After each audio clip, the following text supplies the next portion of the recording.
First misconception that I hear all the time, and sometimes we end up making decisions based on these misconceptions, is that the youth or the young people, their ability to understand the gospel is limited. So we don't want to give them the whole dose. We don't want to demand too much of them because we say, no, their capacity to understand the gospel is limited. Another misconception is this, that youth or young people are primarily interested in entertainment.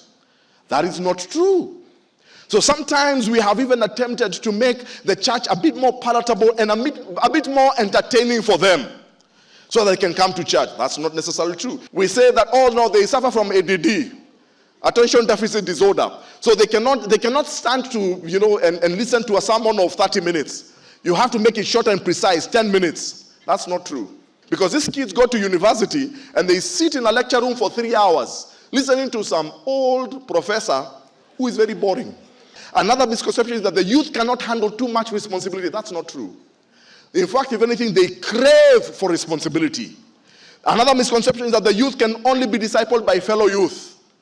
That, oh, no, we have to allow the young people only to reach them because they don't want the older people to reach them. That's not true. If anything, they are craving, they are desiring for mentorship from the older people.